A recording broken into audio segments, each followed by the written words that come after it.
Hey everybody, it's Clayton Delaney and I'm glad that you're here. I absolutely loathe the word panties. It's underwear, whether you're a guy or a girl, don't say the word panties. It just gives me chills.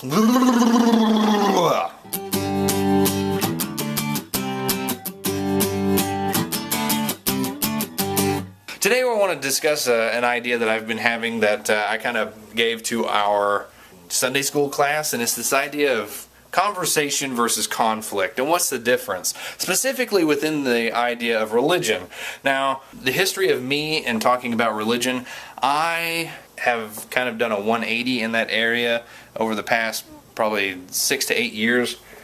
When I was younger, hopefully I'm pointing this at my face. When I was younger, I did not want to talk about religion because I had very traumatic experiences at churches. I tend to think a little bit different outside of the box a little bit. Or I try to be creative. I don't really know if I'm that creative. But people would ask questions, pose questions in a discussion format of like a class or a Wednesday night lesson. And I would say, well, you could kind of see it both ways. And then I would be struck down instantaneously as kind of like a crowd control tactic of, well, you can't go against what I'm about to tell you is absolute. And so it kind of scarred me of talking about religion because it always seemed to end up in an argument. It typically starts out, in my experience, as little snide comments or somebody kind of laughing about something and it's insulting or crass, or someone says something that's hurtful or sarcastic or slightly mean or whatever, and you feel obligated to kind of even the score of, well, you're being a butthole. Don't be a butthole about something, what you're believing is stupid. And then it spirals down into this horrible thing. And I would say the first reason that we need to conversate instead of go into a confrontation or an argument is that our religious views, no matter what they are, is very personal. It's a big part of who we are. It's a big part of our personality. There's a lot of emotion and time invested in that. The way that you look at life, love, nature, luck, serendipity, whatever, it affects many facets of our lives.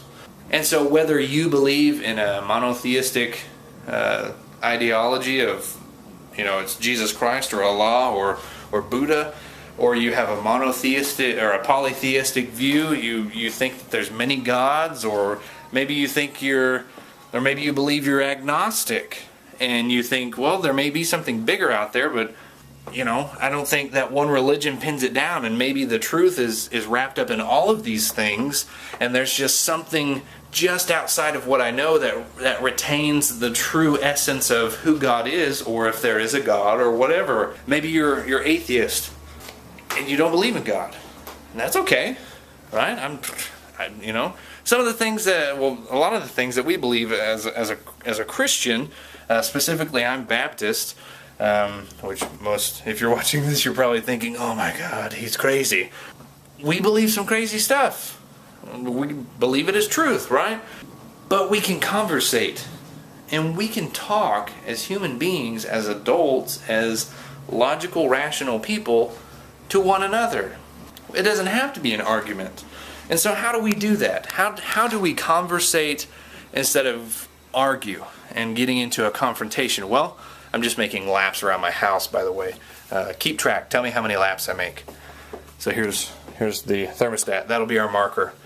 How do we do that? Well, one, we need to be in a place where we are willing to listen.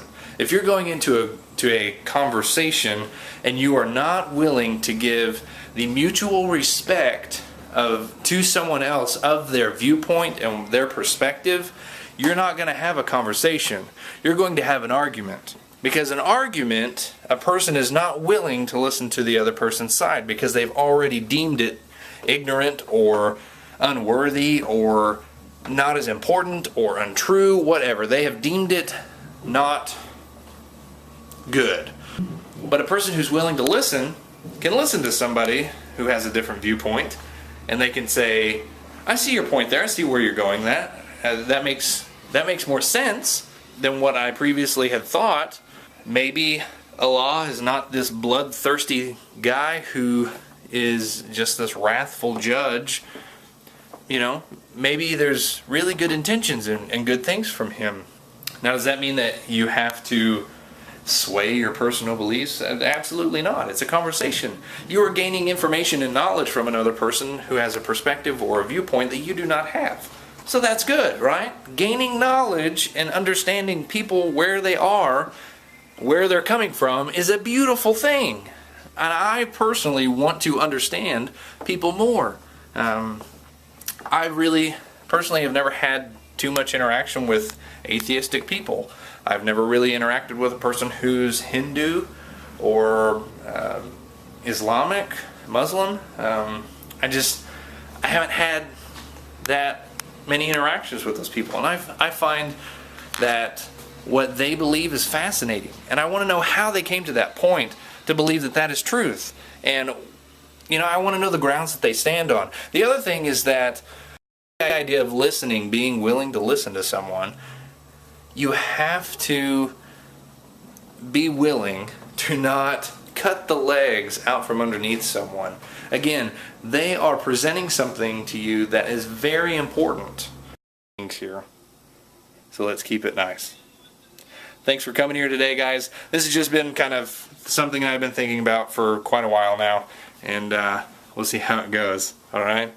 I'm Clayton Delaney. This has probably been a really long vlog, depending on how I edited it.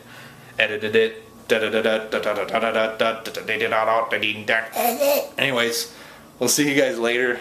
They got a bulldozer outside. We'll see you guys later, and I gotta fog a house and put some toys in a trash bag and all sorts of fun stuff. So, yeah. We'll see you guys later. Outro song! Go!